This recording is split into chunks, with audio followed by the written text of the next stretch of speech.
Welcome back to the SportsMax Zone. Sports, this thing that we love, it emotes unbridled passion and raw emotions. For winners, it is jubilation and a cause for celebration. For those not so fortunate, it is despair and oftentimes trepidation. It is why, in the moment of celebrating their success, winners are quite often urged to remember their competitors and their feelings.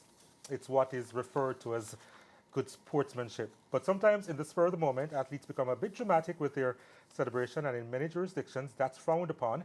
Case in point, recently, a 16-year-old girl was disqualified from the California State Championship after winning the 400-meter final. The athlete celebrated by grabbing a fire extinguisher from her coach and father to spray her spikes, suggesting they were on fire, too hot to handle. The organizers determined her celebration was unsportsmanlike and her state championship was taken away. Now, the fire extinguisher celebration was made famous by the American sprint icon Maurice Green, who was pleased with Adams paying homage to him and suggested she should be reinstated. If it was away from everyone and not interfering with anyone, I would say reinstate her. Another case in point, reigning 400-meter world champion Antonio Watson came under heavy criticism for one of his celebrations while competing at Jamaica's High School Athletics Championships in 2021. Watson, then a Class 1 athlete competing for Petersfield High, was asked to apologize after pretending to fire a shot at his rival following his 200-meter victory. How dissimilar is the fire extinguisher celebration or Antonio Watson's gun salute from Usain Bolt beating his chest halfway down the track to win the 100 meters at the 2008 Beijing Olympics. Then the International Olympic Committee president, the late Jacques Roger, criticized Bolt for showing a lack of respect to other competitors. Administering and adjudicating over the Watson gun celebration was the ISA president, Keith Wellington. He has dealt with many questionable celebrations from junior athletes, and he has agreed to join us as we explore this topic of sportsmanship and celebration. But before we go to Mr. Wellington, I just want to bring up a point here, because in the lead-up I mentioned that it was a spur-of-the-moment thing. No, it wasn't. The 16-year-old and her father obviously planned it, with the father carrying the fire extinguisher inside the stadium and handing it off to her. Obviously, it was something that was planned. So I don't get it being the spur of the moment. And the question, Ricardo and Mariah, did she cross that line, in your opinion? I'll go first. Sure. Because I feel like you asked the question at the top of the show on how much is too much. Right? And then we heard the athlete who she would have been paying tribute to saying that if it doesn't affect those around her, it doesn't, to me, if it doesn't put somebody's life in danger, if it doesn't, I don't see anything wrong with a bit of excitement and, enjoyment. It's not like by her spraying the fire extinguisher, the fumes affected those around her. Because I took a look at the video.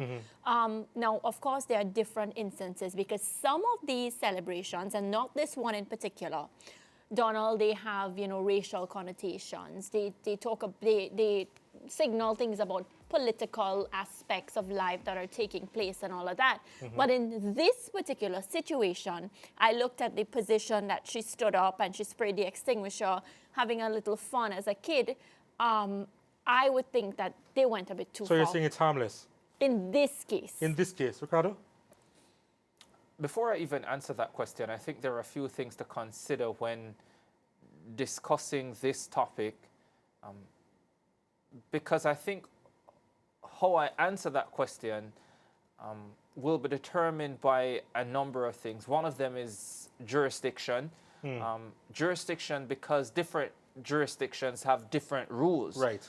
So the rules in place are important. So, for example, in the U.S. system, at the high school level and even at the university level, you have rules that speak against unsportsmanlike conduct. I remember back in 2010, it was the former Calabar 800, 1500 meter runner, Andre Thomas, won the 1500 meters at the NAIA championships in the United States. He was disqualified for taunting his opposition because he was like 10, 15 meters clear in the straightaway in the 800 final. And I think he turned around and was like, where are you guys? And almost calling them sort of thing. He thought it was showmanship. He thought it was part of his brand. The organizers of the NAIA championship felt it was disrespectful to all the other competitors, and they thought it was downright out of line.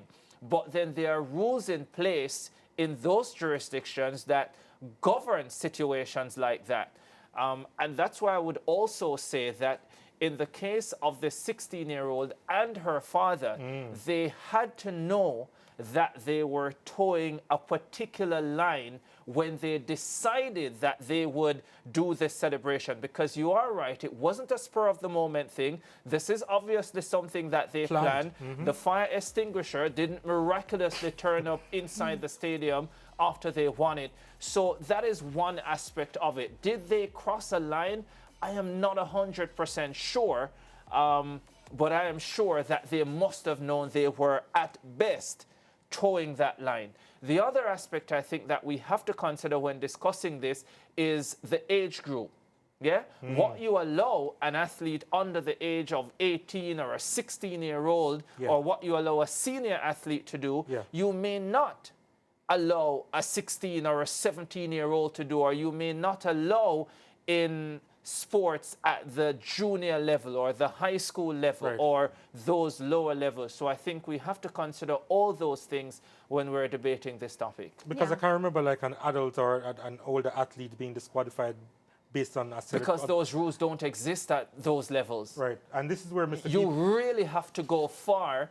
For example, in the NCAA system, athletes can be disqualified for like using foul language to officials and stuff like that. Well, but that's going really far. Slurs and all of That's not even a celebration now. That's just being downright disrespectful and out of line. Mr. Wellington, welcome to the SportsMax Zone. I want to hear your thoughts on the matter.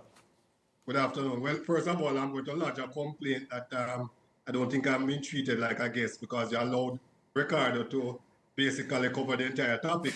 Well, the thing about it is that you're not a guest. You're almost like a regular here. So welcome home. So you're not treating me as equal co-host. No, but I think Ricardo made some very salient points. And those were the points that I wanted to make. But for emphasis, I would like to re-emphasize the point that jurisdiction is important. What we would be willing to accept from our seniors may not necessarily be the same thing in a professional setting, may not be the same thing as what is expected in an amateur setting, such as schoolboy or schoolgirl sports. And I think that is where the major difference is. For us at the high school level, our focus is not so much on winning, but on teaching certain qualities. And obviously, for sports, you want to teach the value of teamwork, the value of humility, the value of actually accepting defeat when it comes, but also when you win, you accept it with humility. So I think that is where, or that is how we would want to frame the type of celebrations that you see taking place in our competitions.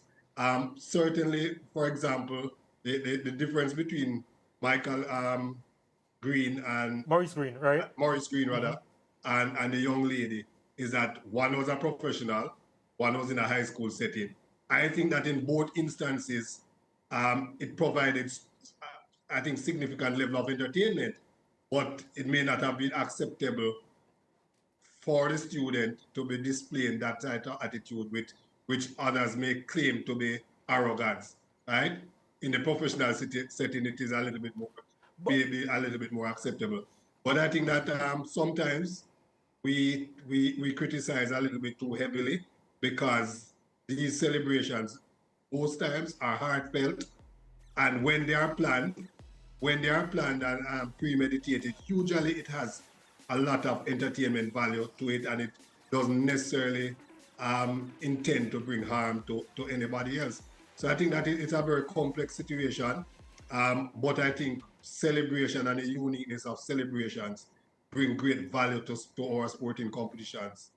But here's the thing that I have a problem with, right, is the fact that I don't even know if this young lady knows Maurice Green. Surely it was her father who came up with the idea. And I think that she could have just got away with a warning, especially with the fact that nobody else was affected. She wasn't Yes. talking about other people, she was talking about herself and her shoes being on fire, and she was being in hot Right. form. That's my sentiments as well. If she had gone and pulled down a fire extinguisher that was placed on a wall for safety Yeah. Yeah. purposes, that would be different. But if it was choreographed, right, I am not sure what the harm that was created. Even if it is that you want to claim that it was a little bit arrogant and it belittled her opponents, the truth is that we are living in a society where people have to accept that when you win, there is going to be a particular aura around you. And if you didn't win, there's not going to be that aura.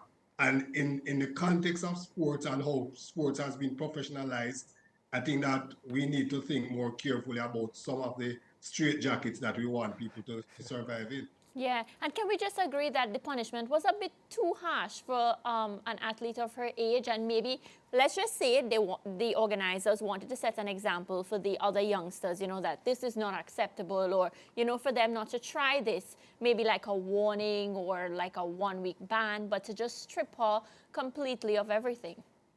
Yeah. I agree. I agree. Again, and if in a high school, in a school setting, you also want to teach, and punishment isn't always the best method of teaching. Yeah, and then I think it breaks her spirit as well, because I was watching another video where, you know, she said even if they were to give her back the title or everything, the moment was Would be taken the away same. from her, Yeah. you know, so it'd never be the same.